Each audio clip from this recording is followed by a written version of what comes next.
Hey guys, my name is Elena and I've been working and living in Ukraine for the last 1.5 years. In this video, I want to give you some tips and tricks for what to expect in Ukraine, especially if this is your first time coming. My circumstances are a little bit unique because I was born and raised in Moldova, which is a bordering country on the Ukraine. So I speak Russian, I can understand Ukrainian pretty well, although I don't speak it, and I really know the customs and traditions in the region. That being said, I lived and worked in different countries around the world, and this last time when I came to Ukraine after spending 2 years in the US, I could feel that some things, although I've been accustomed to them since being a child, now didn't make as much sense for me. So I do have somewhat a foreigner mentality, but when people in Ukraine look at me, they treat me as a local. There are 5 big buckets in which I grouped all the tips that I'm going to give you today. Number 1 being how you present yourself to the world, and this is really important in Eastern Europe. How you interact with other people, whether that's somebody with whom you're romantically involved or just a friend. What can you expect from the dining scene, from shopping? What is the food like? Should you tip your waiters? Should you bargain in the store? Number 4 is transportation and traveling, how easy it is to get around, especially if you don't know the language. Do the local people know the language? And finally, but not least important, is safety, how safe it is. When you are in Eastern Europe, if you want to make a pleasant impression on the people you'll be interacting with, please take extra care about the clothes that you wear. I don't mean that you have to wear business clothes or they have to be expensive. Something casual is fine as long as it's clean and it looks clean. No ripped clothes, no wrinkled clothes. We can spot in Ukraine a foreigner, especially from America, from a mile because all of his clothes are wrinkled. If you don't like to iron clothes, that's fine with me. I don't like to do it either, but I don't buy clothes that wrinkle a lot in the luggage. If you have a cap, please take it out when you are indoors.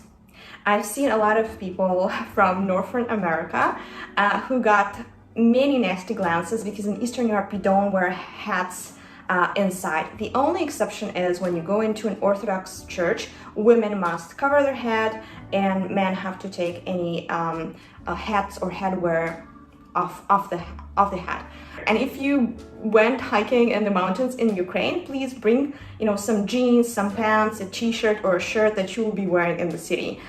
When people have this sporty clothes without really going to a sporty occasion, it just looks plain odd.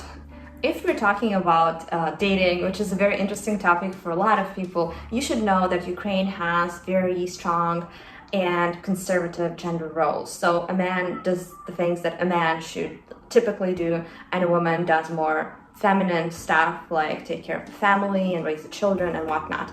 I think that this is really changing, but there are a lot of people, even among the younger crowd, who still uphold this mentality.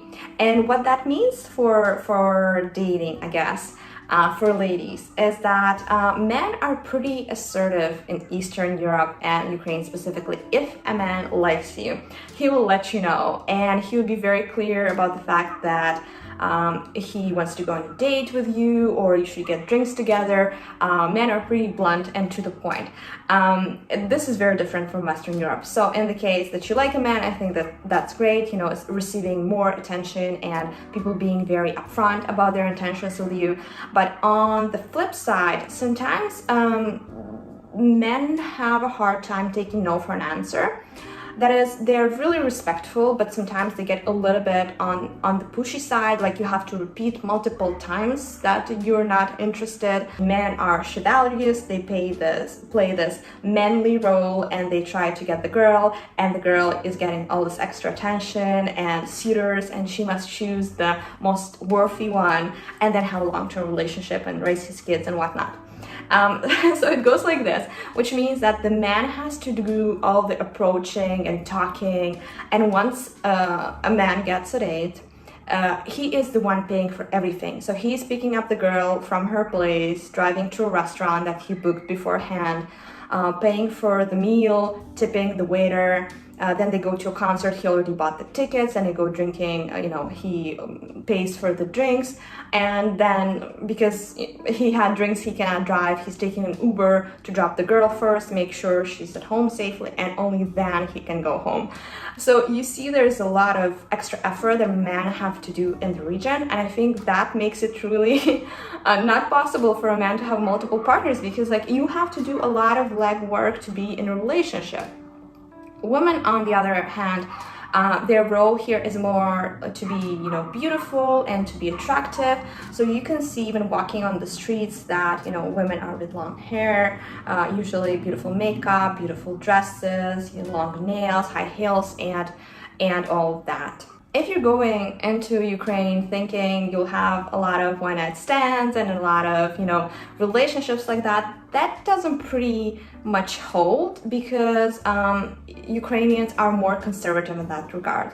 That doesn't mean that Ukrainians don't have sex before marriage or don't enjoy like living with each other before getting married, but they want to define the relationship they are having with you early on, and they tend to gravitate towards more serious and more committed relationships. So if they understand from the start, you're just looking for something for a night or two, a lot of them might be dissuaded, because people like something more serious in which they can invest time and effort, and that would give them some sort of payoff, usually in the form of getting married or, just having a long-term rewarding relationship. If you're not thinking about dating in Ukraine, but just want to create some relationships, to know people, and maybe even make some friends, I'd say it's a bit more challenging than in other countries. People are not as open, especially when they hit their 30s, to create new friendships. So if you're sitting at the bar and there's a nice group of people talking, and you decide to go to them and say, hey, you look so nice, you seem to be having a very interesting conversation, can I join you, can I hang out with you, maybe I should get you a round of drinks, guys.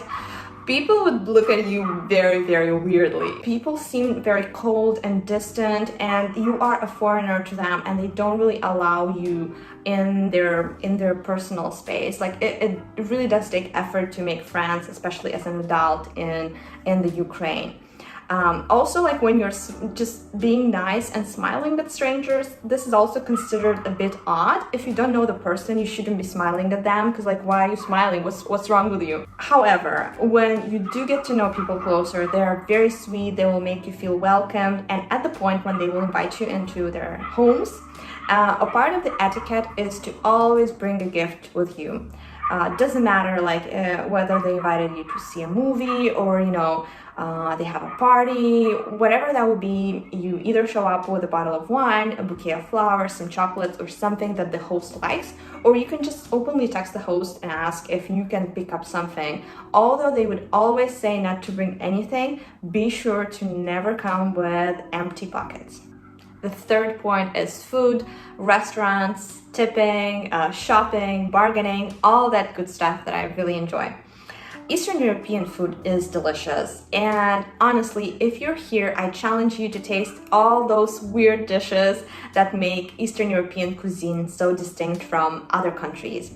I have a special video about weird Eastern European foods for New Year that I invite you to watch. It's really interesting, and you can gain a much bigger familiarity into what is Eastern European cuisine. One thing that Eastern European cuisine is not, it's spicy. So if you enjoy that sort of food, I advise you to take your hot sauce with yourself. If you invite your Eastern European friends over, or maybe you're preparing a dish from your own country, that most Eastern Europeans have a really low spice tolerance. So be aware of that. We went with a friend to a Chinese restaurant that has really spicy Sichuan cuisine. And we asked him if he's fine with that. And he said, yeah, it's okay. But after eating, he got all red. He started sweating, like the sweat was dripping from his head. He was that hot. He was, his mouth was burning. If you have any food restrictions such as allergies, or you're vegetarian or a vegan, I feel for you. If you are a vegan, I think you'll get a lot of strange stares, especially if you're a man, you're not eating meat. People are like, what is wrong with you? Why are you not eating meat? So explaining that does take a lot of effort, and regular restaurants don't have as many dishes that are truly vegetarian or vegan, because the kitchen is shared, so probably they're using the same utensils to cook all the dishes. One good thing for vegans is that since Ukraine is a Christian country, we have fasts. So it's a period of time, usually before big religious holidays. For example, there was one recently before Easter, where religious people don't eat any meat or meat-related products. It's called a fast. And during that time, most restaurants would carry a special fasting menu. So there are a lot of vegan and vegetarian options out there. Again, if you're in bigger cities, I think you'll manage. If you are in villages or smaller cities, you can really struggle with that. When somebody in Ukraine hears that a person has food allergy, like peanut allergy, the first reaction would be, so what? Like he doesn't or she doesn't like peanuts? That's it? In Ukraine, there are not as many people who have serious allergies as in the US. So the concept of people getting seriously sick, or even having the threat of dying from eating something, is really foreign to these people. That is to say, you probably will be doing a lot of cooking at home. Tipping is pretty common and expected in Eastern Europe. I usually leave around 10% of the bill. There are people who like to leave a fixed amount, and then if somebody really enjoyed the service, they can go up to 20%, but it's definitely on you. It would not be anything bad if you leave a smaller amount of money, but something definitely has to be left. When you go shopping, everything, all the prices on the items, it doesn't matter whether it's in a shop or in the street, have fixed prices. Now, you can bargain a little bit, and the vendor can say something along the lines, well, if you buy 5 souvenirs, then I can give you like a discount, maybe 5 or 10%. But it's as far as it goes. If you bargain excessively or try to push the merchant to give you more discount, it's usually viewed as rude. We don't really have the culture of bargaining. It's definitely up to the vendor to give you a discount or not give you a discount. Traveling and transportation tends to get a bit difficult, especially if you don't know the language. That's why I advise you to either book everything, all your trip, through a travel agency. They will make sure there will be a guide with you to transport you to all the places that you want to see. But if it's not in your budget and you're feeling adventurous, then you can definitely book all the transportation by yourself and visit all the places that you want. Usually there are 3 main directions for travel in the Ukraine. Either you go to the Black Sea coastline in a city like Odessa and go to the sea, get a suntan, party, go drinking, that kind of lifestyle. And usually people settle in Odessa for that. There's also a very nice village near Odessa, among so many others. It's called Vilkova. And it's a place called the Ukrainian Venice because it's in a Danube Delta and has a lot of beautiful islands. You can explore it with a boat, with a tour guide. There are a lot of animals and birds. It's really like a side of paradise. The second direction, if you like a more mountainy area, beautiful architecture, then I definitely recommend you go to Lviv. That's in the western part of Ukraine.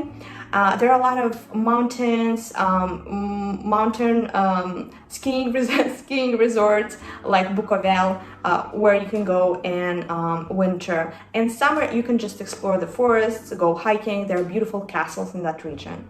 And finally, if you're fond of partying, exploring the culture, going to concerts, then Kiev, the capital of Ukraine, is definitely for you. It's a multicultural city, it's a big city, it's very nice, there are a lot of cultural activities going on there.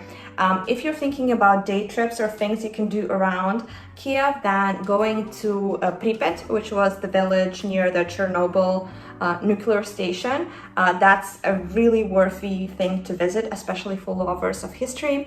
The Chernobyl region was made super popular by the HBO movie with the same name, and I think it got a lot of international attention. That's definitely one of the things that I want to visit in Ukraine, and I didn't get yet a chance to do so because of the quarantine thing. The resources that I personally use for booking my tickets is tutu.ru. This is a great resource for any kind of booking, but I especially use it for Ukrainian railways.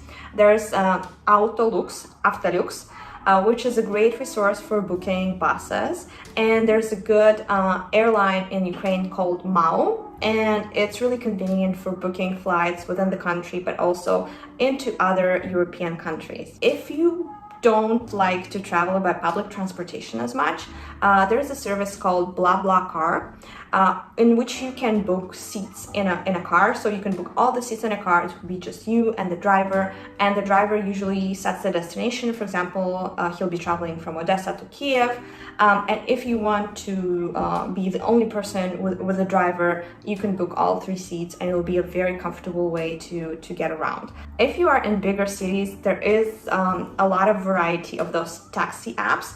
The most famous being obviously Uber, but there's also a local one called Uklon, which seems to have pretty good service, and there are multiple smaller ones in each city. But if you download Uber or Uklon, you should be okay for the majority of the big cities. The final, but probably one of the most important points is how safe is Ukraine? Nowadays, Ukraine is in an active military conflict with a big country, with Russia. And I think a lot of people who come, especially for the first time, are curious, hey, like how safe is it here? Unless you go to the eastern region where the conflict zones are very active, or to Crimea, which was a region that was snatched back by Russia, I think you are pretty safe. I would say that generally people in Ukraine feel very safe in the whole country except those specific regions. The second question that I get is, well, like how safe it is on the street in big cities, will I get mugged? Crime rate in here is not as high, and definitely the percentage of violent crimes like mass shootings, terrorism is much lower. One of the possible explanation is that as a person, it's very difficult to get access to firearms, to ammunition of any kind. So people, I'm not saying that in Ukraine people are kinder than in other countries. I'm just saying that it's more difficult to commit crimes like that. And generally, I feel more safe in Ukraine than I felt in in the US, in Chicago. Although Odessa is kind of a criminal city, I feel like the amount of crime that goes on in here is more related to, stealing a car and stealing, things like that, or mugging somebody without actually threatening somebody's life. That being said, do not walk alone at night. If you're drunk, just make sure you're in a group of friends who will take care of you. Exercise basic precaution. Otherwise, Ukraine is a super safe country. The last thing that I want to flag, and I wish the situation was different, but it's not, and I think it's really important to be upfront about it. If you are a member of LGBTQ community, Eastern Europe per general, and Ukraine specifically, is not the best place to travel. If people cannot see from your appearance that you're, a member of the LGBTQ, I would say not to volunteer that information. And even if people ask you, especially if those are people who are strangers to you, I would just lie and not admit it. I hope in the future things would change and people would be more accepting of diversity. But right now, especially when it comes to sexual preferences, it's not a very accepting society. Well, thank you so much for sticking with me throughout this video. If you've made it so far, please leave a like and a comment down below. If you have any question that you feel that I didn't answer well, let me know in the comment. And also let me know what other topics you'd like to know about Ukraine. Thank you so much for watching. Have a good day, and I'll see you in the next video. Bye-bye.